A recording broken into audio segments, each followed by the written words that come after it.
Assalamualaikum warahmatullahi wabarakatuh. Shalom, Om Swastiastu, Namo Buddhaya, salam kebajikan, salam sehat bagi kita semua. Perkenankan kami dari kelompok 8 yang terdiri dari saya, Mustika Sari, dan rekan-rekan saya, Pramudina Ayuning Tias, Febriano Ramadan, Muhammad Zahari Rusman, dan Juliana. Pada kesempatan kali ini, kami akan mempresentasikan karya ilmiah untuk memenuhi tugas peranan hukum dalam pembangunan dengan dosen Dr. Natasha Yunita Sugiastuti, SH.MH. Presentasi akan dilakukan secara bergantian selama 5 menit. Selanjutnya dilanjutkan dengan sesi diskusi dengan tanya-jawab. Baik, rekan-rekan sekalian, presentasi akan diawali oleh saya, Mustika Sari.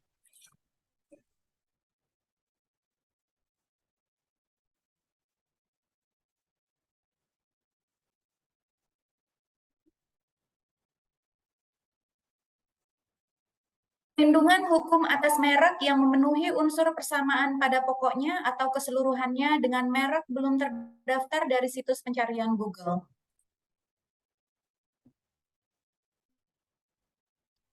Merek menurut Undang-Undang Nomor 20 Tahun 2016 adalah tanda yang dapat ditampilkan secara grafis berupa gambar, logo, nama,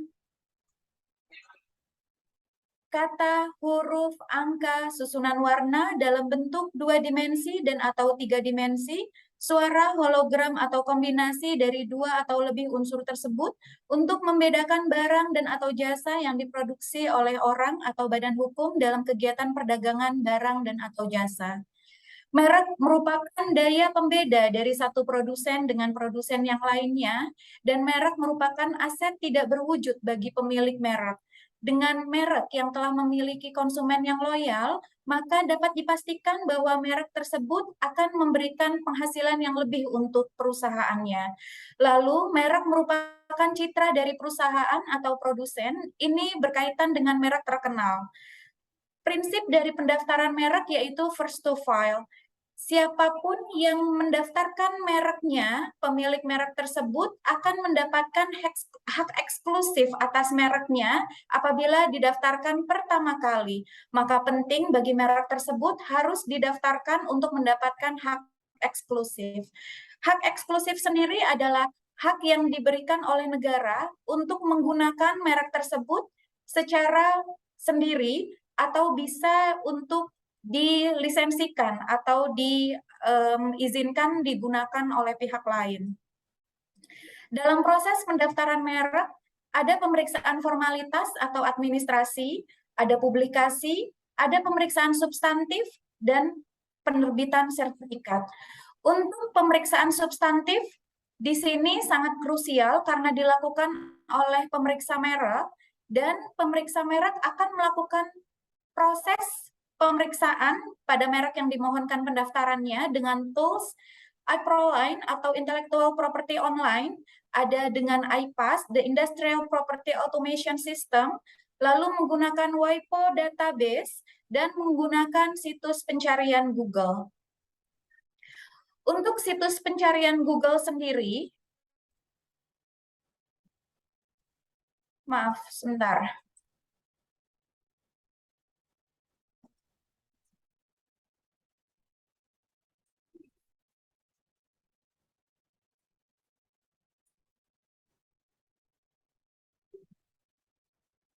Ya, untuk situs pencarian Google, di sini merek yang dimohonkan pendaftarannya hanya akan dilakukan seperti cross-check ya. Jadi seperti cross-check yang nantinya akan dilakukan pengecekan kembali di tools resmi kami, yaitu iProline, iPass, lalu ada WIPO database, dan selanjutnya untuk situs pencarian Google sendiri, nanti saat merek yang dimohonkan pendaftarannya ditemukan, tapi tidak ditemukan dalam iProline atau WIPO atau iPass, maka merek tersebut akan tetap didaftarkan karena belum terdaftar di DJKI. Untuk teori yang saya gunakan yaitu menggunakan teori BERT.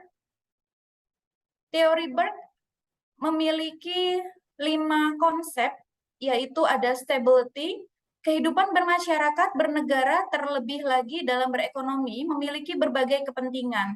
Antara kepentingan yang satu dengan yang lain dalam satu rangkaian saja, misalnya dalam kehidupan berekonomi sering sekali tidak selaras. Apabila ini terjadi, maka hukum harus dapat memenuhi harapan akan peranannya sebagai penjaga keseimbangan agar tidak sampai terdistorsi oleh ketidakselarasan. Selanjutnya adalah predictability.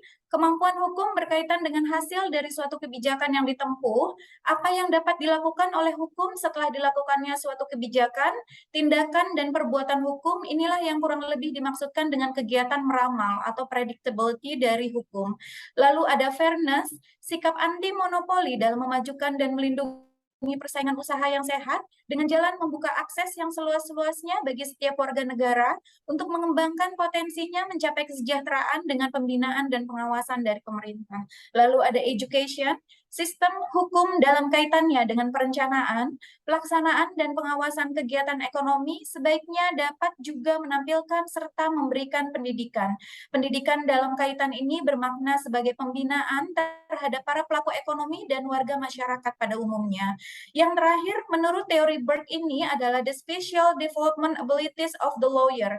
Pada bagian ini memfokuskan peranan dari ahli hukum yang diimbangi dengan kualitas yang dibutuhkan sebagai ahli hukum untuk menunjang peranan hukum dalam pembangunan ekonomi. Seperti yang tadi sudah saya jelaskan, apabila merek ditemukan pembanding di dalam situs pencarian Google, maka akan dicek kembali, dilakukan penelusuran pada tools resmi, lalu merek yang ditemukan apabila belum terdaftar pada Direktorat Jenderal Kekayaan Intelektual, maka merek yang dimohonkan pendaftarannya akan didaftar terlepas merek yang mana dari keduanya yang merupakan merek asli. Karena prinsip pendaftaran dari merek sendiri merupakan first to file system, dengan mendaftarkan mereknya pada Direktorat Jenderal Kekayaan Intelektual, maka pemohon pertama yang akan mendapatkan hak eksklusif atas merek tersebut. Baik, sekian presentasi dari saya. Terima kasih. Wassalamualaikum warahmatullahi wabarakatuh. Waalaikumsalam warahmatullahi wabarakatuh. Baik, presentasi selanjutnya akan saya sampaikan. Perkenankan, izinkan untuk melakukan share screen.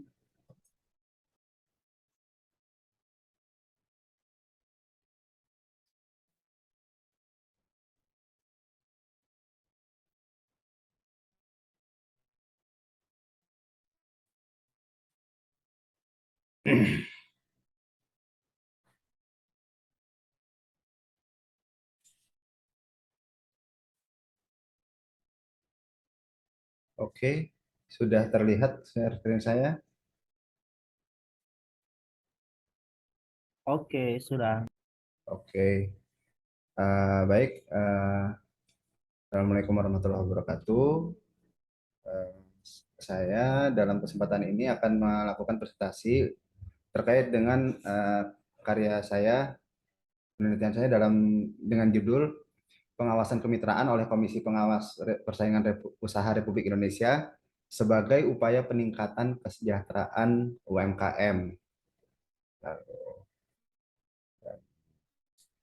Yang menjadi latar belakang, ya, ini beberapa waktu ke belakang ini pemerintah sedang gencar melakukan penguatan ekonomi dalam UMKM. Nah, dalam penguatan tersebut dapat dilihat dari kebijakan-kebijakan baru yang muncul itu, kebijakannya condong untuk mempermudah UMKM untuk mendapatkan akses keuangan maupun peningkatan kapasitas. Lalu sehubungan dengan adanya hal-hal tersebut, KPPU kemudian ditunjuk melalui Undang-Undang Nomor 20 Tahun 2008 untuk melakukan pengawasan kemitraan. Nah, di dalam dalam undang-undang tersebut juga memberikan kewenangan bagi KPPU untuk mengatur tata cara pemeriksaannya dan proses untuk pengenaan dendanya juga.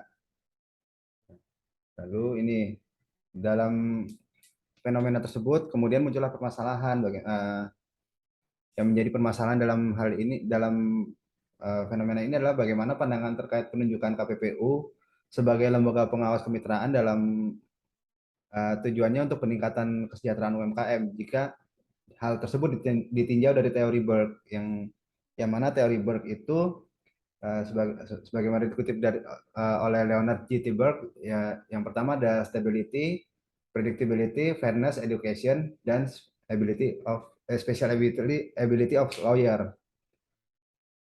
Oke, saya lanjut ke pembahasan yang pertama, yaitu stability.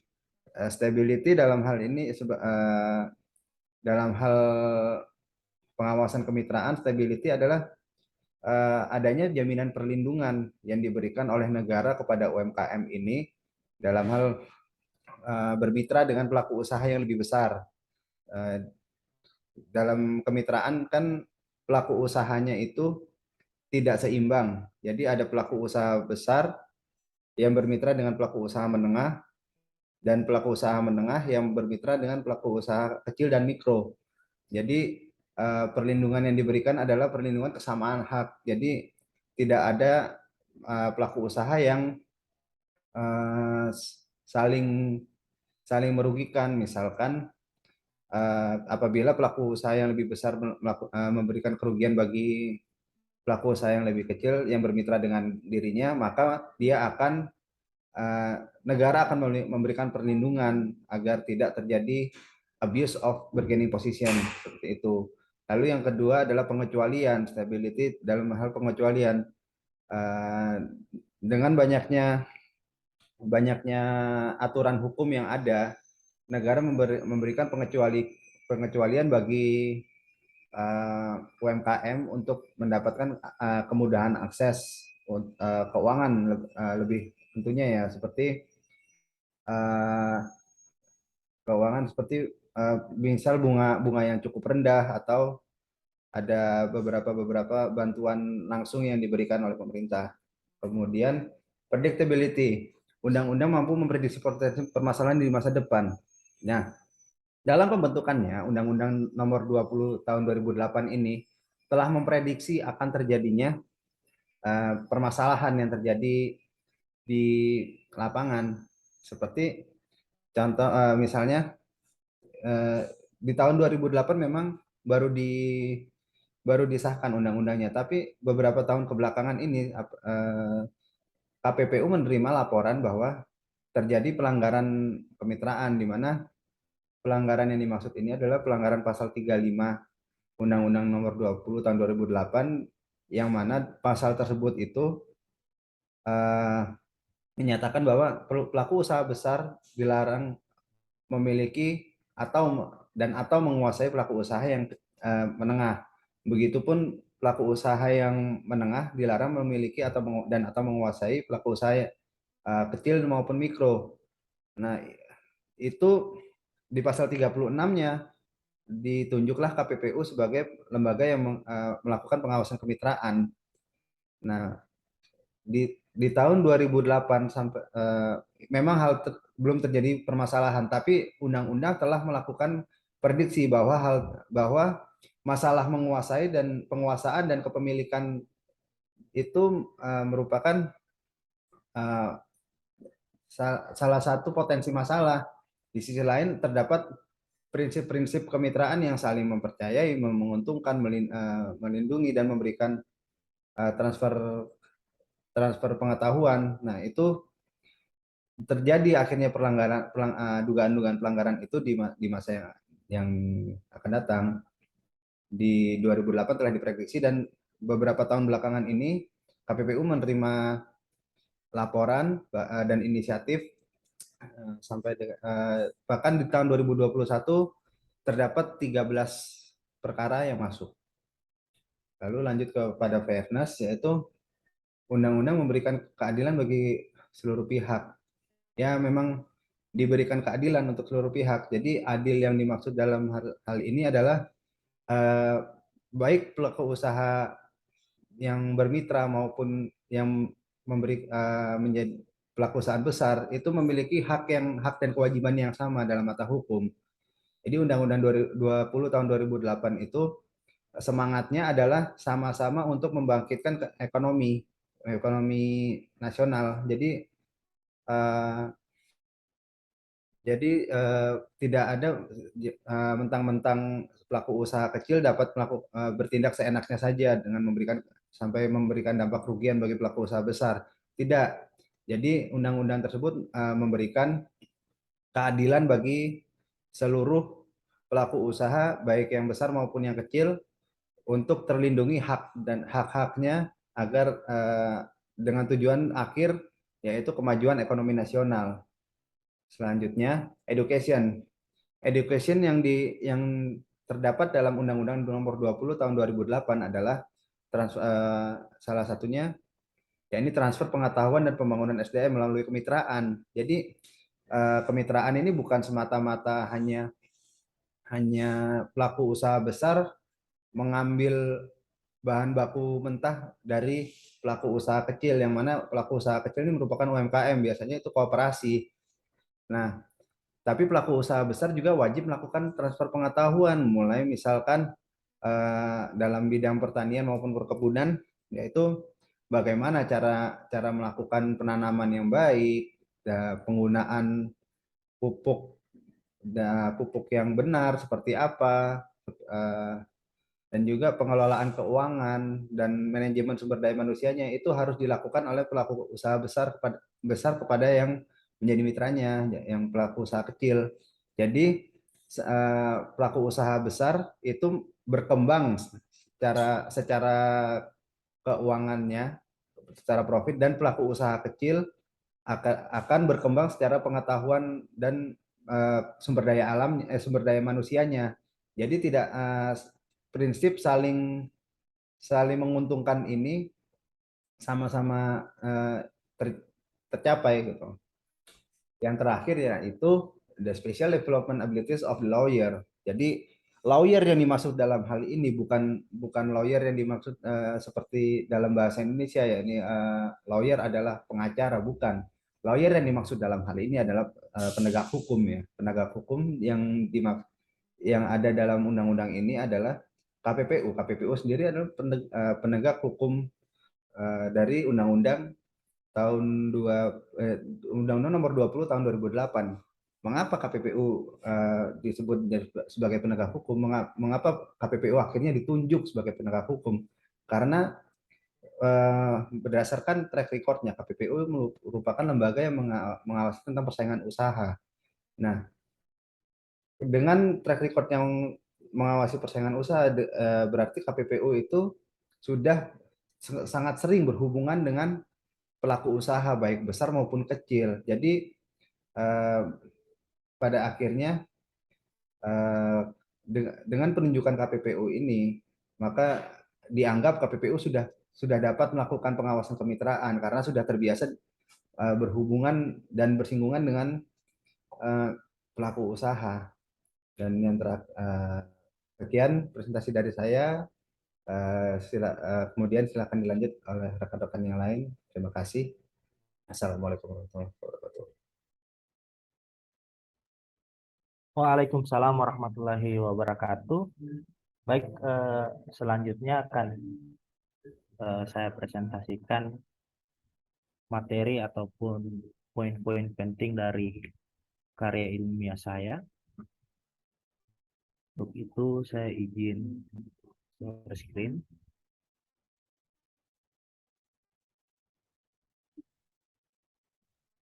Apakah sudah kelihatan? Sudah. Baik, saya mulai. Pada salam.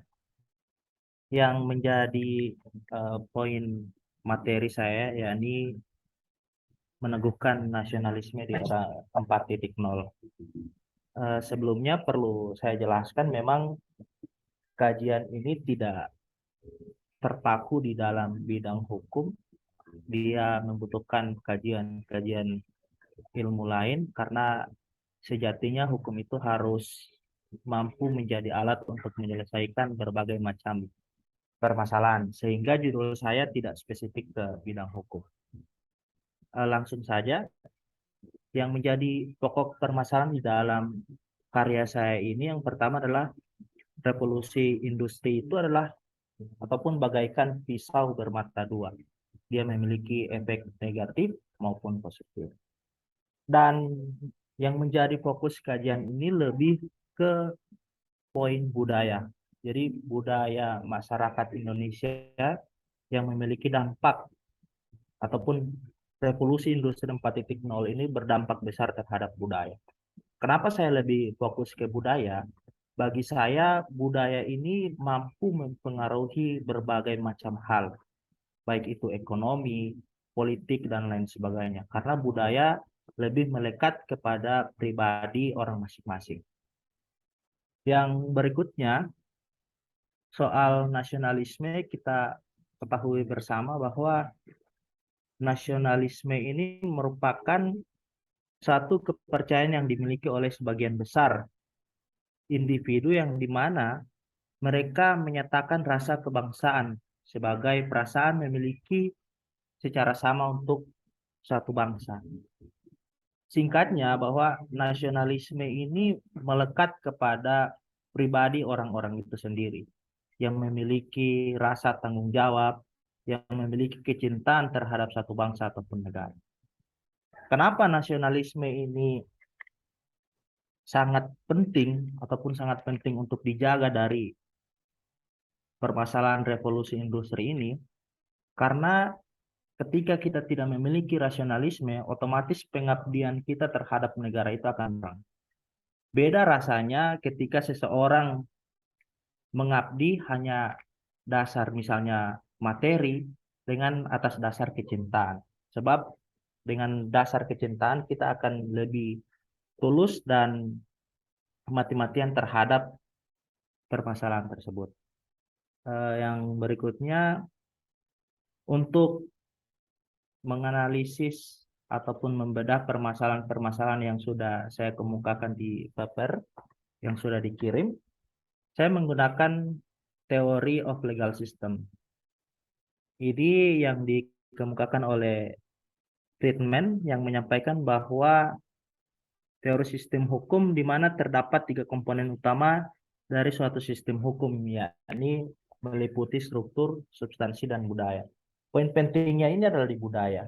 Nah, ketika budaya kita hancur, budaya kita yang sudah turun-temurun diwarisi oleh founding father kita, leluhur-leluhur kita, yang digerus oleh revolusi industri ini, maka ini akan menjadi ancaman untuk seluruh bagian ataupun instrumen-instrumen dari bangsa Indonesia, termasuk politik, ekonomi, dan lain sebagainya. Yang berikutnya, untuk lebih spesifik ke dalam teori hukum dan pembangunan ekonomi, saya mengacu ke teori Neihart, tetapi lebih memfokuskan kepada poin predictability ataupun prediktabilitas. Meskipun permasalahan ini seperti yang sudah saya sampaikan di bagian awal, ini kompleks, dia bisa masuk kepada poin mengenai prosedur, kodifikasi, keseimbangan maupun akomodasi. Bahkan ini pun bisa bersentuhan dengan teorinya Barth. Tetapi biar penelitian ini ataupun paper ini lebih kena dan lebih fokus, maka saya lebih menitik beratkan poin-poinnya ke dalam poin prediktabilitas. Kenapa demikian?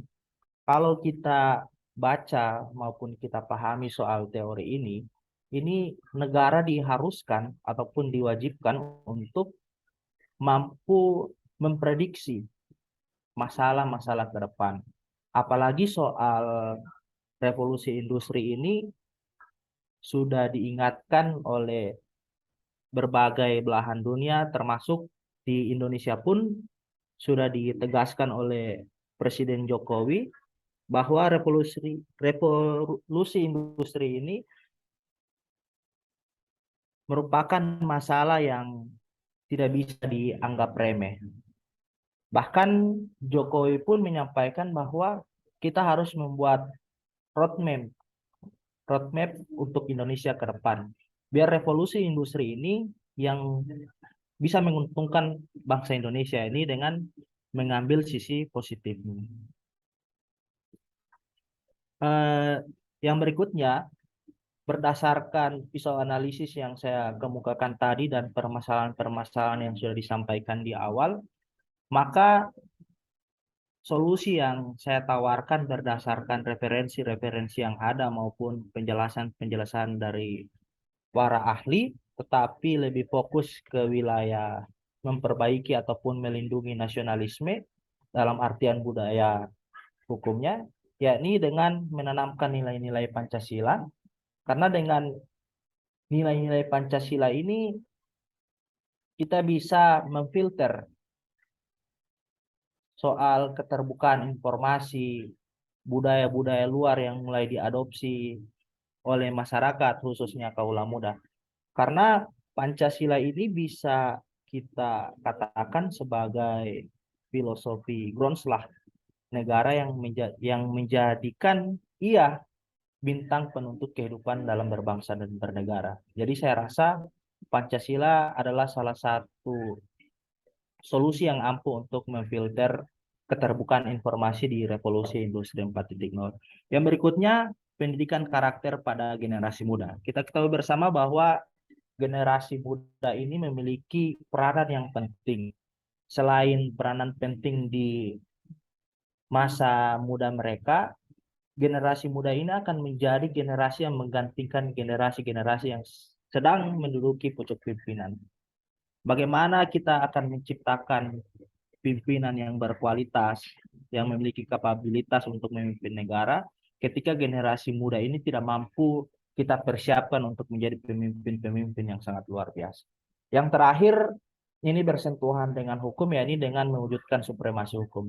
Kenapa demikian? Karena negara Indonesia basicnya adalah negara hukum yang segala sesuatu, kebijakan dan lain sebagainya harus mengacu kepada hukum, maka substansi ataupun strukturnya pun harus diperbaiki.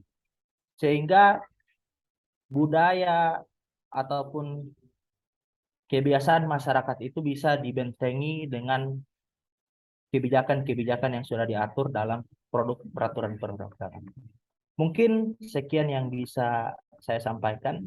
Saya kembalikan ataupun saya serahkan kepada pemateri berikutnya.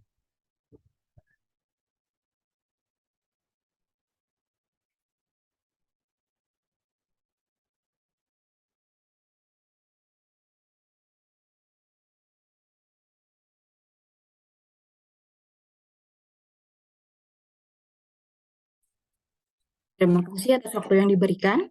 Saya Pramudina Yuning Tias akan membawakan tentang perlindungan indikasi geografis menuju kesejahteraan nasional. Latar belakang saya mengambil judul ini adalah karena perlindungan kekayaan intelektual, baik yang bersifat komunal maupun personal, berkontribusi dalam perkembangan perekonomian. Karena jika dilihat, beberapa negara maju itu adalah negara-negara yang sangat concern kepada perlindungan kekayaan intelektual. Dan indikasi geografis ini berada pada kekayaan intelektual yang kepemilikannya secara komunal. Untuk rumusan masalah yang diambil yaitu pertama, apakah yang dimaksud dengan indikasi geografis? Yang kedua, bagaimana tata cara permohonan pendaftaran indikasi geografis? Dan yang ketiga, apakah manfaat atas perlindungan indikasi geografis? Untuk teori yang saya angkat dalam pisau analisis karya ilmiah kali ini adalah teori dari M. Friedman yang substansi, struktur, dan budaya hukum. Dan perspektif teori sistem hukum Lawrence M. Friedman dalam perlindungan indikasi geografis, yang pertama dari aspek substansi, bahwa dasar hukum perlindungan indikasi geografis ini telah diatur secara internasional maupun di Indonesia. Secara internasional sendiri itu diatur dalam TRIPS Agreement, Lisbon Agreement, dan Geneva Act. Dan di Indonesia sendiri diatur dalam Undang-Undang Merek dan Indikasi Geografis nomor 20 tahun 2016, kemudian Peraturan Pemerintah nomor 51 tahun 2007 tentang indikasi geografis, dan yang ketiga adalah Peraturan Menteri Hukum dan HAM nomor 12 tahun 2019 tentang indikasi geografis. Secara struktur pembinaan dan pengawasan indikasi geografis dilakukan oleh pemerintah pusat dan atau pemerintah daerah sesuai dengan kewenangannya. Untuk tugas ini secara jelas telah dijelaskan dalam Undang-Undang Merek dan Indikasi Geografis, Undang-Undang Nomor 20 Tahun 2016. Dan untuk secara kategori indikasi geografis yaitu Dirjen Hak Kekayaan Intelektual Kementerian Hukum dan HAM, Dinas Perindustrian dan Perdagangan, Dinas Koperasi UMKM, dan aparat penegak hukum diantaranya pihak kepolisian, khususnya bagian reserse, kejaksaan, hakim, dan pengadilan negeri.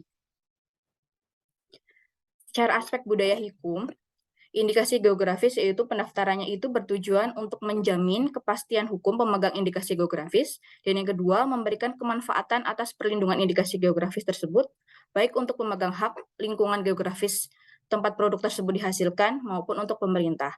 Karena indikasi geografis ini sendiri adalah sebuah tanda yang sangat unik yang tergantung dari faktor lingkungan geografis termasuk faktor alam, faktor manusia atau kombinasi. Sehingga hal tersebut kita perlu lindungi dalam kekayaan intelektual.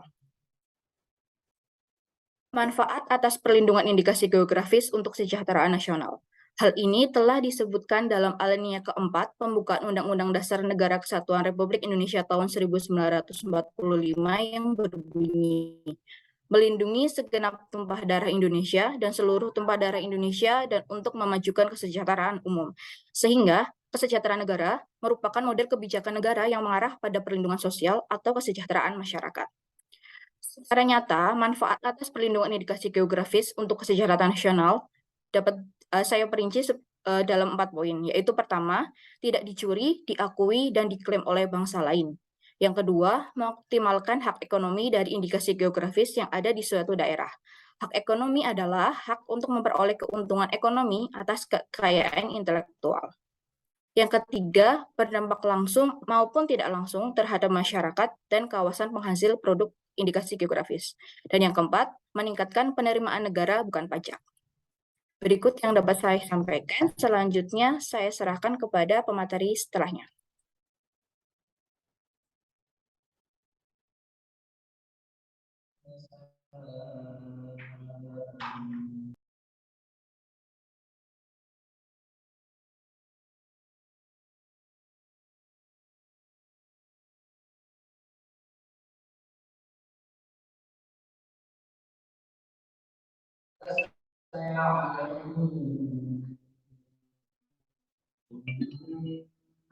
Assalamualaikum warahmatullahi wabarakatuh. Selamat pagi.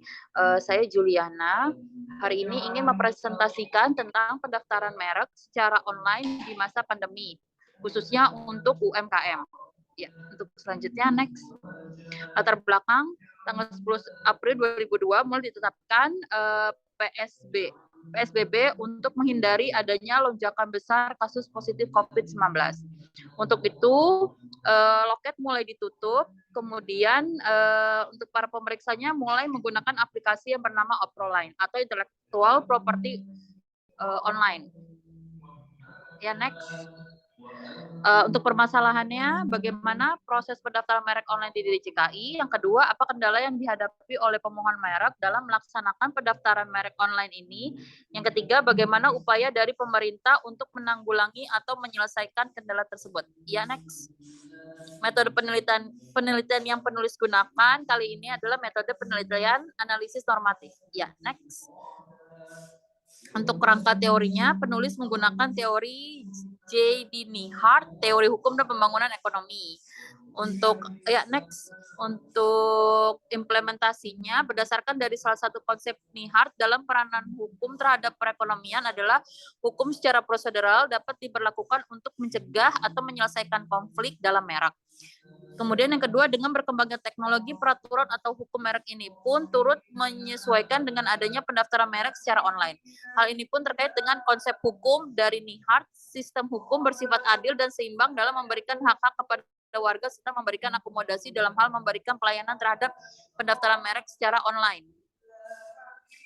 Untuk pembahasannya, ini ada berkas-berkas administratifnya. Ya, next untuk selanjutnya. Ini berupa prosedur pendaftaran merek, bisa melalui situs merek.djip.go.id. Ya, next. Kendala dalam melakukan pendaftaran merek. Namun di balik keuntungan tersebut terdapat kelemahan yang ada pada pendaftaran online ini. Pertama, dibutuhkan adanya kuota internet untuk melakukan pendaftaran tersebut. Namun kesulitan yang didapatkan adalah pada daerah yang tidak terjangkau oleh internet, pemilik merek kesulitan untuk mendaftarkan mereknya. Ya, next, Bang Jerry. Ya, kurangnya kesadaran dari pemohon merek mengenai pentingnya perlindungan merek dan merek memiliki daya pembeda. Berdasarkan hasil penelitian dari Raisa Diva Kirana dan Hernawan Hadi menyatakan bahwa UMKM tidak perlu untuk mendaftarkan merek karena budaya di sana adalah memperbolehkan seluruh produk menggunakan nama yang sama asalkan rasa dari produk makanan tersebut berbeda. Jadi benar-benar dianggap kalau merek itu boleh namanya sama tapi rasanya berbeda. Jadi ini sangat bertentangan sekali dengan fungsi merek yaitu sebagai label yang berbeda gitu. Jadi ini sangat tidak sesuai. Ya, next. Ada beberapa pemohon merek yang menganggap bahwa proses dari permohonan pendaftaran itu sangat lama dan kurangnya pengetahuan terkait dengan pengurusan permohonan pendaftaran merek. Menurut staf ahli Menteri Bidang Ekonomi Makro Kemenkeu dan UMKM, Ruli Nuryanto mengatakan bahwa pemilik UMKM tidak mengerti dalam mengunggah berkas persyaratan dalam pendaftaran online. Ya, next. Ya, nah upaya untuk mengatasi masalah tersebut, pertama lebih banyak melakukan sosialisasi dan penyuluhan. Untuk tahun ini DJKI memiliki banyak program di beberapa daerah untuk sosialisasinya seperti roving seminar. Kemudian yang kedua ada Yasona Mendengar itu biasanya Pak Menteri turut langsung ke daerah tersebut. Terus yang kedua perlu adanya pendampingan serta bantuan biaya. Untuk beberapa UMKM yang mungkin dia kurang mengetahui bagaimana prosedur atau manfaat dari merek ini perlu pendampingan baik dari tim ahli DJKI sendiri maupun bantuan biaya itu biasanya ada dari pemerintah daerah setempat. Nah, untuk ketiga, kerjasama antar lembaga, instansi, dan pemerintah daerah. Ini maksudnya kerjasama yang berkenaan dengan kekayaan intelektual. Ya, selanjutnya. Kesimpulan, pendaftaran merek online semakin dibutuhkan pada saat COVID-19 terjadi dengan adanya himbauan dari pemerintah untuk sosial serta physical distancing yang akhirnya menutup loket DJKI. Namun di balik kemudahan dari pendaftaran secara online, terdapat beberapa kendala dari pemohon dalam hal pendaftaran merek. Demi memajukan perekonomian nasional, DJKI harus selalu membuat terobosan dengan menyesuaikan keadaan yang selalu bersifat dinamis seperti masa pandemi ini. Ya, sekian dan terima kasih.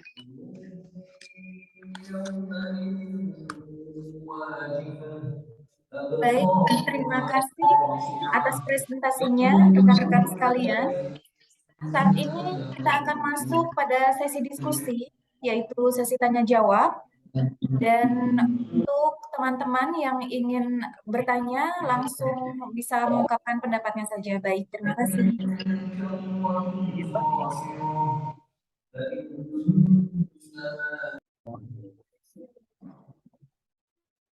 Ya, baik teman-teman, ada yang mau bertanya? Saya. Ya, silakan Bang Zahari. Izin Mbak Mustika, mungkin tadi memang sudah dijelaskan secara rinci soal perlindungan hukum atas merek yang memenuhi unsur persamaan pada pokoknya atau keseluruhan dengan merek belum terdaftar dari situs pencarian Google. Mungkin pertanyaan saya lebih agar materi yang sudah dijelaskan tadi lebih sederhana bisa dipahami oleh masyarakat yang tidak memiliki basic keilmuan hukum. Mungkin bisa dijelaskan seperlu apakah perlindungan hukum atas merek tersebut, biar masyarakat pun bisa tergugah hatinya untuk mendaftarkan merek mereka ataupun melindungi merek mereka di dalam hal untuk memenuhi unsur persamaan pada pokok-pokoknya itu. Mungkin sekian Bang, dikembalikan. Ya, terima kasih Bang Zahari. Baik, bagus sekali untuk pertanyaannya karena kita perlu untuk sadar ya bahwa betapa pentingnya merek bagi pemilik merek untuk bisa memberikan penghasilan yang lebih gitu untuk usaha mereka. Jadi merek adalah hal krusial bagi para pengusaha dapat dipastikan apabila ada oknum yang mau memplagiat atau mendompleng dari ketenaran merek tersebut, maka akan berpengaruh pada usaha mereka. Dan untuk mendapatkan hak eksklusif atas merek mereka, mereka bisa menggunakan merek mereka secara penuh sendiri tanpa khawatir dimanfaatkan oleh pihak lain, maka merek tersebut harus didaftarkan pada Direktorat Jenderal Kekayaan Intelektual sehingga itu bisa menjadi payung hukum untuk mereka mempidanakan atau bisa perdata atau pidana ya untuk menuntut oknum-oknum yang tidak bertanggung jawab tersebut ke ranah hukum nantinya begitu, dan untuk melindungi merek mereka juga dari oknum-oknum yang tidak bertanggung jawab begitu. Jadi merek ini perlu didaftarkan agar usaha mereka bisa terjamin, agar penghasilan mereka juga tidak tergerus oleh oknum-oknum yang tidak bertanggung jawab. Begitu kira-kira Bang Zahari.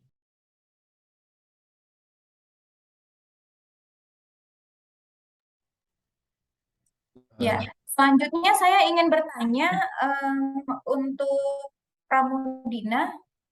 Ya, jadi tadi kan mengenai perlindungan indikasi geografis menuju kesejahteraan nasional begitu ya. Lalu boleh nggak ya Mbak, contoh nyatanya apa sih untuk mengoptimalkan hak ekonomi dari indikasi geografis tersebut? Kira-kira seperti apa ya? Terima kasih Mbak Tika atas pertanyaannya. Jadi dari beberapa penelitian jurnal yang telah saya cari, itu ditemukan beberapa bukti bahwa perlindungan indikasi geografis ini meningkatkan atau mengoptimalkan hak ekonomi dari indikasi geografis tersebut. Salah satunya adalah contoh survei di Uni Eropa, bahwa dinyatakan penjualan indikasi geografis itu bisa terjual dengan tingkat 40% lebih mahal dibanding barang yang sama ketika dia tidak dilindungi sebagai indikasi geografis. Kemudian di Indonesia sendiri itu di kopi Toraja terutama itu produsennya itu semakin banyak, karena berarti kan dari produsen semakin banyak, berarti peningkatan produksi kan semakin banyak. Hal tersebut meningkatkan hak ekonomi dari indikasi geografis tersebut. Terus kemudian volume ekspor juga dibuktikan dari kopi Gayo Arabica dalam 5 tahun terakhir volume untuk ekspor itu semakin bertambah. Seperti itu. Ya, baik. Terima kasih Pramudina. Selanjutnya ada pertanyaan lain dari teman-teman? Mohon izin Mbak Tika, saya bertanya kepada Mbak Tika. Iya, silakan. Tadi kan dijelaskan oleh Mbak Tika bahwa merek-merek yang ditemukan di dalam Google itu tidak dijadikan sebagai dasar penolakan. Namun jika suatu saat pemilik tersebut bisa menyatakan kepemilikan aslinya atau bisa membuktikan bahwa pemilik tersebut lebih berhak untuk mendapatkan merek, itu bagaimana langkah hukumnya ya? Terima Iya. kasih. Baik, terima kasih. Jadi dalam prosedur pendaftaran merek sendiri setelah didaftarkan ada yang namanya penghapusan. Apabila ditemukan pembanding di situs pencarian Google dan saat itu mereka belum mendaftarkan mereknya di DJKI, namun saat mereka mau mendaftarkan atau ditemukan ada merek yang menyerupai merek mereka sudah terdaftar dan mereka merasa bahwa mereka adalah pemilik aslinya, mereka bisa mengajukan penghapusan kepada DJKI, penghapusan dari merek terdaftar tersebut, dan mereka bisa mendaftarkan mereknya. Tapi biasanya akan kena usul penolakan dulu ya awalnya begitu. Tapi mereka bisa mengajukan penghapusan setelah itu untuk merek yang terdaftar begitu. Baik, rekan-rekan sekalian, ada yang mau bertanya lagi? Boleh saya bertanya? Ya, silakan Bang Febriano. Pertama, saya bertanya kepada Mbak Mustika terkait dengan pendaftaran merek. Apabila kasusnya kita tidak tahu ada merek yang namanya sama dengan merek kita di luar negeri dan telah terdaftar di luar negeri, apakah kita masih dapat tetap mendaftarkan merek itu di Indonesia. Yang kedua, pertanyaan saya kepada Bang Zahari. Tadi Bang Zahari menyebutkan bahwa salah satu solusi untuk pembangunan dalam revolusi industri 4.0 adalah pembangunan revolusi mental dalam bagi masyarakat ya. Lalu bagaimana sejauh ini langkah konkret apa yang sudah dilakukan oleh pemerintah khususnya untuk melakukan revolusi mental melihat kondisi negara kita ini, masyarakatnya, culture-nya tuh banyak yang nggak mau berubah dan cenderung mereka punya pemahaman sendiri, bahkan ujung-ujungnya akan apapun yang dilakukan oleh pemerintah akan tetap dikritik bahkan dicaci seperti itu. Terima kasih. Baik, terima kasih Bang Febriano. Mungkin pertanyaan pertama akan saya jawab terlebih dahulu. Jadi pendaftaran merek di Indonesia memiliki sifat teritorial. Pendaftaran merek hanya berlaku di tempat di negara merek tersebut didaftarkan. Memang lumrahnya adalah apabila ditemukan merek sudah didaftarkan di luar negeri, dan biasanya kami menemukannya di WIPO database atau di situs pencarian Google, tapi merek tersebut tidak didaftarkan di DJKI. Apabila merek tersebut bukan merek terkenal, biasanya DJKI akan mendaftarkan merek yang terlebih dahulu didaftarkan di DJKI. Walaupun kita tidak tahu ya mana yang pertama, yang asli atau yang palsu, kita tidak tahu seperti itu. Tapi biasanya dengan sistem pendaftaran merek yang teritorial, maka pemohon yang mendaftarkan mereknya di DJKI, terlepas dari kita menemukan merek yang sudah didaftarkan di luar negeri, tapi bukan di DJKI, biasanya itu akan didaftarkan oleh para pemeriksa merek. Tapi perlu digarisbawahi bahwa merek tersebut bukan dalam kriteria merek terkenal, karena ada putusan pengadilan yang menyatakan beberapa poin-poin mengenai merek terkenal. Begitu. Terima kasih. Nah, mungkin selanjutnya saya akan jawab pertanyaan dari Mas Febriano. Yang pertama perlu saya tegaskan, standing position saya bukan sebagai pemerintah, tetapi sebagai mahasiswa ataupun bisa dikatakan sebagai pemerhati hukum yang sebatas menawarkan solusi kepada pemerintah yang dimuat melalui paper. Yang berikutnya, ketika kita melihat problematika berbangsa dan bernegara khususnya di pemerintah, sebenarnya solusi ini bisa berjalan dengan mulus ketika pemerintahan itu tidak bermasalah. Tetapi sampai saat ini, meskipun kita tidak melampirkan data secara pasti, soal problematika ini bisa dirasakan oleh semua orang dan itu kita tidak bisa pungkiri. Yang pertama, soal masyarakat yang cenderung masa bodoh dengan kebijakan-kebijakan pemerintah. Yang pertama itu adalah efek dari pemerintah yang sudah mengalami krisis kepercayaan dari masyarakat. Karena sampai saat ini kebutuhan ataupun hak-hak dari masyarakat itu tidak terpenuhi. Soal nilai-nilai Pancasila misalnya, ini bisa berjalan dengan baik ketika pemerintah sudah menuangkan di dalam kebijakannya. Soal mewajibkan setiap kepala daerah misalnya membuat kegiatan-kegiatan yang muatan materinya adalah menanamkan nilai-nilai Pancasila kepada masyarakat, biar masyarakat bisa tahu ataupun setiap individu bisa tahu bahwa Pancasila ini adalah pedoman di dalam berbangsa dan bernegara.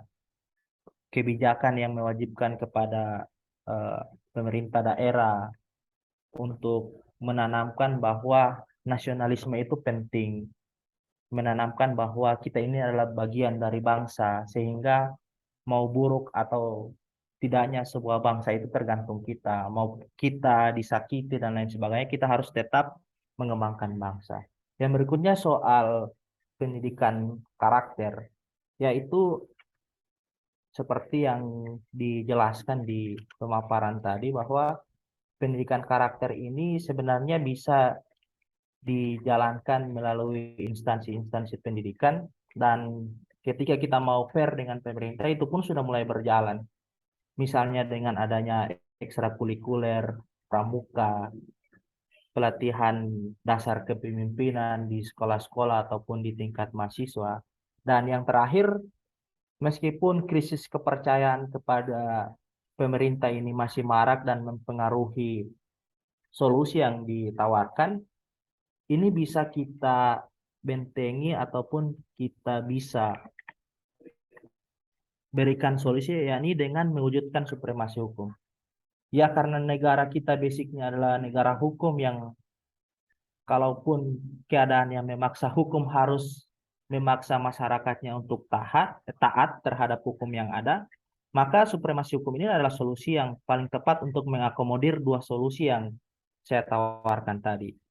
Jadi mau tidak mau masyarakat harus melaksanakan kebijakan-kebijakan yang poin pentingnya untuk menjadi revolusi mental untuk masyarakat itu sendiri. Mungkin sekian, dikembalikan. Iya, mohon izin boleh tanya nggak? Ada pertanyaan lagi boleh? Ya, silakan Juliana. Oke, izin bertanya untuk Mbak Tika. Mbak Mustika, maaf. Menurut Mbak Mustika, tools untuk khususnya tools pada pemeriksaan substantif ada perbedaannya nggak antara iPass dengan iProline? Ya, terima kasih. Ya, sama-sama. Baik, terima kasih Juliana atas pertanyaannya. Memang kita ada beberapa tools yang kita gunakan sebagai pemeriksa, dan iProline adalah yang terbaru. Awalnya kami menggunakan iPass, dan memang ada kelebihan dan kekurangan dari kedua sistem tersebut yang memang tools resmi kami di DJKI. Untuk iPass sendiri, keuntungannya adalah workflow-nya mereka jelas di situ. Jadi berkas itu diambil oleh pemeriksa siapa atau dikerjakannya bagaimana, itu semuanya jelas sekali terrecord ya di workflow-nya iPass. Dan tapi memang ada kekurangannya. Untuk iPass sendiri kekurangannya adalah mereka sulit untuk mencari logo ya. Logo yang kita ketahui memang masih sulit kita lakukan untuk pemeriksaannya saat ini, untuk pemeriksaan substantif. Untuk di iProline, terus terang saya pribadi, saya sangat terbantu dengan iProline ini karena pemeriksaan sekarang menjadi paperless ya dengan iProline. Hanya kelemahannya di iProline sendiri adalah proses digitalisasi dari iPass ke iProline itu tidak semua ditarik begitu. Jadi workflow-nya tidak semuanya ketarik ke iProline. Jadi ada beberapa informasi-informasi yang kalau kita membutuhkan lebih detail, kita harus membuka iPass begitu. Tapi selebihnya untuk iProline sendiri sudah mumpuni untuk pemeriksaan saat ini di DJKI begitu.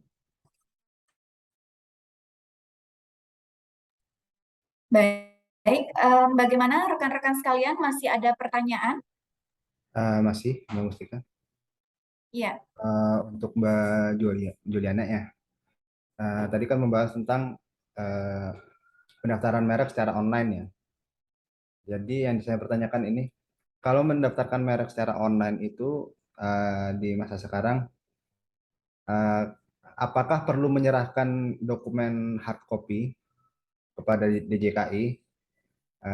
Sebagaimana kita tahu, di zaman ini saat banyak terjadi penipuan-penipuan dokumen yang melalui dokumen digital ya. Jadi apakah tetap perlu dilakukan pengiriman dokumen aslinya kepada DJKI, ataukah DJKI hanya melakukan pendaftaran secara online itu berdasarkan soft copy saja begitu. Terima kasih. Oke, baik. Saya akan menjawab dari Mas Febriano. Untuk hard copy sendiri kan ini pendaftaran online ya Mas. Semua ini soft copy karena kan waktu itu lagi terjadi pandemi ya. Jadi istilahnya mengurangi adanya physical distancing. Jadi semuanya itu melalui online dari merek.dgip.co.id. Sorry, .government. Lupa saya dulu. merek.dgip.go.id ya, jadi semuanya itu diupload Mas, soft copy gitu, jadi nggak ada hard copy seperti itu. Baik, oke. Terima kasih. Izin moderator Mbak Mustika.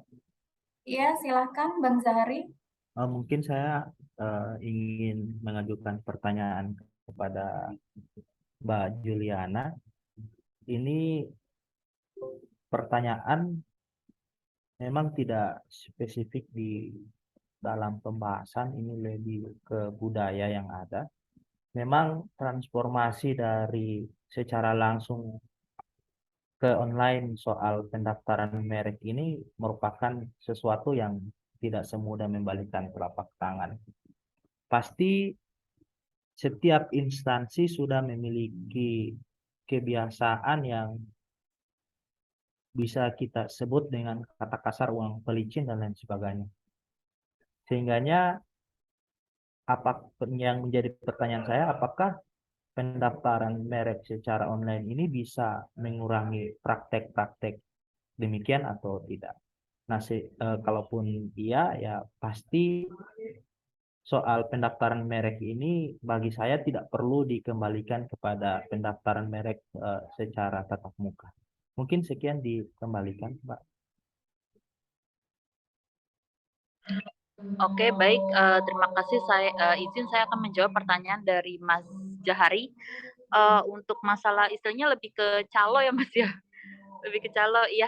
Itu sih kalau menurut saya lebih mengurangi ya Mas, karena kita kan kalau untuk masuk ke istilahnya masuk ke websitenya si merek itu sendiri kan ada harus memesan kode pembayaran ya Mas, kode e-billing. Jadi kalau menurut saya sih itu mengurangi calo sih Mas gitu. Jadi kita kayak mesti pesan dulu kode pembayaran, kita bayar di website sipaki.dgip.go.id. Setelah itu baru kita bisa mengisi formulir seperti itu. Kalau menurut saya sih itu lebih mengurangi sih dibandingkan kan kalau yang calo itu kan lebih offline ya Mas, langsung ketemu gitu kan. Seperti itu. Ya. Baik, terima kasih Bang Zahari dan Juliana. Selanjutnya saya ingin bertanya kepada Bang Febriano. Terkait dengan pengawasan kemitraan nih Bang, bisa dijelaskan nggak sih pelanggaran seperti apa ya yang biasanya terjadi? Baik, terima kasih pertanyaannya. Jadi yang biasanya terjadi itu pelanggaran kemitraan dalam pola kemitraan inti plasma. Sebelum masuk ke itu, saya jelaskan dulu inti plasma itu apa. Inti plasma itu adalah pola kemitraan di mana perusahaan besar itu bermitra dengan pelaku usaha yang skalanya lebih kecil. Baik untuk pelaku usaha, kalau besar berarti sama pelaku usaha yang skalanya menengah. Atau kalau pelaku usaha menengah, skalanya yang kecil maupun mikro. Jadi pelaku usaha yang menjadi inti ini adalah pelaku usaha yang memproduksi suatu produk. Suatu produk di mana misal kita ambil contoh suatu perusahaan dengan produk akhir adalah saus tomat atau saus sambal. Nah, itu adalah perusahaan intinya. Sedangkan perusahaan plasma ini adalah perusahaan yang melakukan supply dari kebutuhan-kebutuhan pelaku usaha inti. Misalkan ada koperasi pertanian cabai atau tomat seperti itu. Itu yang disebut dengan pelaku usaha plasma. Jadi ada banyak pelaku usaha plasma yang mensuplai kebutuhan tersebut baik cabai maupun tomat kepada pelaku usaha inti. Yang menjadi permasalahan misalkan itu titik berat dari Undang-Undang Nomor 20 yang menjadi kewenangan dari KPPU adalah Undang-Undang Nomor 22 tahun 2008 pasal 35 terkait dengan kepemilikan dan penguasaan. Yang dimaksud dengan kepemilikan yaitu pelaku usaha inti itu memiliki secara de jure terhadap pelaku usaha plasma. Jadi dia memiliki memiliki saham di pelaku usaha itu tidak boleh, atau melakukan penguasaan ini bisa dengan cara apapun yang dilakukan oleh pelaku usaha mitranya, yaitu pelaku usaha plasma, itu dilakukan semua oleh pelaku usaha inti. Itu tidak boleh karena dengan terjadinya hal tersebut tidak akan terjadi yang namanya transfer of knowledge kepada pelaku usaha plasma. Sedangkan prinsipnya kan terdapat transfer of knowledge, dan jadi ya, yang sering terjadi seperti itu, yang terjadi di perkara yang masuk ke KPPU, adanya pelanggaran-pelanggaran seperti itu. Jadi pelanggaran kepemilikan, penguasaan, lalu adanya perjanjian kemitraan ini berat sebelah, jadi lebih banyak menguntungkan kepada pihak pelaku usaha inti. Jadi ketika mendapatkan keuntungan, yang akan dapat keuntungan lebih banyak adalah pelaku usaha inti. Sedangkan untuk pelaku usaha yang skalanya adalah pelaku usaha plasma, mereka akan dibebani dengan kerugian, akan mendapat pembebanan dalam kerugian. Jadi kalau pelaku usaha inti ini mengalami kerugian, maka yang membayar kerugiannya adalah pelaku usaha plasma, dan ini yang menjadi role-nya dari KPPU untuk melakukan penegakan hukum. Jadi agar perjanjian yang terjalin antara kemitraan dari pelaku usaha inti dan plasma ini terjalin secara seimbang. Jadi seimbang proporsional. Apabila perusahaan untung, ya yang merasakan keuntungan pelaku usaha inti maupun plasma, sedangkan apabila terdapat kerugian itu dibebankan kepada kedua pihak. Yang beberapa perkara belakangan terjadi itu, perjanjiannya tidak seimbang. Jadi ketika pelaku usaha inti rugi, ya udah ruginya dibebankan aja ke pelaku usaha plasmanya. Nah, akhirnya pelaku usaha plasmanya tidak dapat berkembang gitu. Seperti itu permasalahan yang sering terjadi dan akhirnya menjadi perkara di KPPU. Baik, terima kasih Bang Febriano atas penjelasannya. Baik, kita akan buka pertanyaan terakhir karena keterbatasan waktu. Silakan, ada yang mau bertanya? Izin Mbak Moderator. Baik, silakan Bang Zahari. Sebenarnya saya masih ingin banyak pertanyaan untuk teman-teman sekalian karena diskusi ini diskusi yang sangat menarik, yang bidang kajian ataupun pembahasan kita pun berbeda-beda sehingga menimbulkan banyak pertanyaan. Tetapi karena waktu yang sudah membatasi, pertanyaan mungkin saya fokuskan ke Mbak Dina soal perlindungan indikasi geografis menuju kesejahteraan nasional.